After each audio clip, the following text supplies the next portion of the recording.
CPM-ന്റെ വാദം ഒരാളും സ്വീകരിച്ചില്ല എന്നതിൻ്റെ ഉത്തരമല്ലേ പുതുപ്പള്ളി തെരഞ്ഞെടുപ്പ്. അന്ന് അനിൽ ആന്റണി പോയപ്പോൾ CPM എന്തൊക്കെയാണ് പറഞ്ഞിരുന്നത്? എത്ര വലിയ പ്രചാരം അദ്ദേഹത്തിന് കിട്ടിയത്? എത്ര ദിവസം നമ്മൾ രാത്രി ചർച്ച ചെയ്തത്? എന്നിട്ട് എന്താ കിട്ടി? എത്ര 1000 വോട്ടുകളാണ് എതിരായി വീണത്? അതുപോലെ ഇതിനുണ്ടാവും. മാർക്സിസ്റ്റ് പാർട്ടിയുടെ കേന്ദ്രമായിരുന്നു പശ്ചിമ ബംഗാളും ത്രിപുരയും. ആ പശ്ചിമ ബംഗാളിലെയും ത്രിപുരയിലും മുഴുവൻ CPM നേതാക്കളും BJP-യിലാണ് ഉള്ളത്. അവിടുത്തെ സെക്രട്ടറിമാർ, ഏരിയ, ലോക്കൽ, ജില്ല മുഴുവൻ സെക്രട്ടറിമാരടക്കമുള്ള CPM നേതാക്കളൊക്കെ BJP-യിലാണുള്ളത്, പശ്ചിമ ബംഗാളിലും ത്രിപുരയിലും. അതുകൊണ്ടാണ് അവിടെ കഷായത്തിന് മേപ്പൊടി ചേർക്കാൻ പോലും ഈ കമ്മ്യൂണിസ്റ്റ് പാർട്ടിക്ക് ആളില്ലാത്തത്. അപ്പോൾ CPM അവരെ വിമർശിക്കുന്നത് കേരളത്തിലെ രാഷ്ട്രീയ എതിരാളികളായതുകൊണ്ടാണ്. പക്ഷേ കോൺഗ്രസിനെ വിമർശിച്ചുകൊണ്ട് BJP-യെ സഹായിക്കുന്ന ഒരു നിലപാട് എക്കാലത്തും CPM എടുത്തിട്ടുണ്ട്. അതിൻ്റെ ഭാഗം തന്നെയാണ്. അവർക്ക് BJP ജയിച്ചാലും വേണ്ടില്ല, BJP-ക്ക് നേട്ടമുണ്ടായാലും വേണ്ടില്ല, കോൺഗ്രസ് തകരണം എന്ന വളരെ മ്ലേച്ഛകരമായ ഒരു ആശയമാണ് CPM പ്രചരിപ്പിക്കുന്നത്. ഈ പത്മജ ഇപ്പം പ്രധാനമായിട്ട് ഉന്നയിക്കുന്ന ഒരു ആരോപണം എന്ന് പറയുന്നത് കഴിഞ്ഞ തെരഞ്ഞെടുപ്പിൽ അവരെ കാല് വാരിയിട്ടുള്ളത് പാർട്ടിക്കുള്ളിൽ നിന്ന് തന്നെയുള്ള ആളുകളാണ്.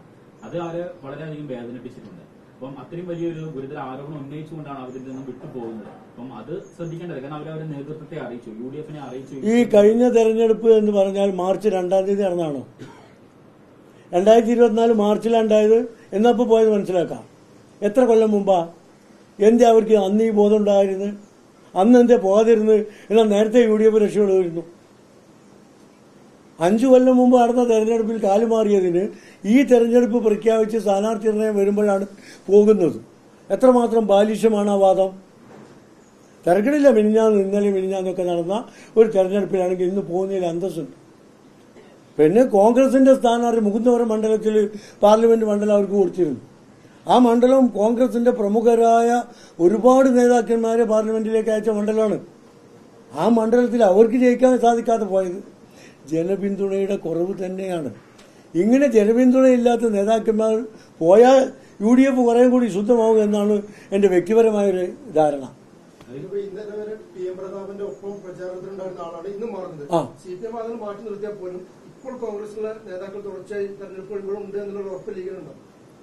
ഉണ്ടാവുമല്ലോ ഇതുപോലുള്ള ആളുകൾ. ഇത് UDF-നും കോൺഗ്രസിനും ഒക്കെ ബാധ്യതയായ ചില ആളുകൾ ഇങ്ങനെ മറുകണ്ഠം ചാടും. അതുകൊണ്ട് UDF-നോ മുന്നണിക്കോ ഒരു പ്രയാസം ഉണ്ടാവില്ല.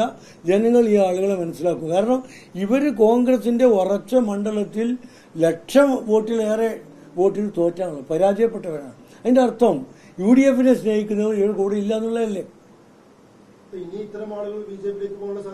ഇത്തരം ആളുകൾ ഉണ്ടെങ്കിൽ നേരത്തെ പോകണമെന്ന് ഞങ്ങൾക്ക് പറയാനുള്ളത്.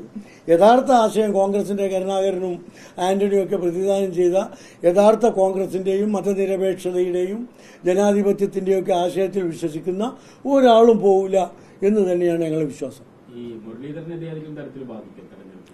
UDF-ന്റെ ഒരു സ്ഥാനാർത്ഥിയെയും ബാധിക്കില്ല. ബാധിക്കുകയാണെങ്കിൽ ഗുണകരമായി മാത്രമേ ബാധിക്കുള്ളൂ. നിങ്ങൾക്ക് ഒരു 24 മണിക്കൂർ ലൈവായി നിൽക്കാനുള്ള ഒരു സാഹചര്യം ഉണ്ടായി കിട്ടും. അതാണ് ഞാൻ പറഞ്ഞത്. ആദ്യം ഞാൻ തുടങ്ങിയത് അവിടെ. ഈ BJP നേതാക്കന്മാരെ കുറിച്ച് എനിക്ക് സഹതാപമുണ്ട്. ഇത്തരം ആളുകളുടെ പിറകെ പോയി ഈ ഇലക്ഷന്റെ സമയവും വൃഥാ ചെലവഴിക്കുന്നതിൽ നിന്ന് മാറിയിട്ട് എങ്ങനെയെങ്കിലും 2ാം സ്ഥാനത്തെങ്കിലും ഏതെങ്കിലും മണ്ഡലത്തിൽ എത്താൻ ശ്രമിച്ചുകൂടെ എന്നാണ് അവരോട് സ്നേഹഭാഷയിൽ ചോദിക്കാനുള്ളത്.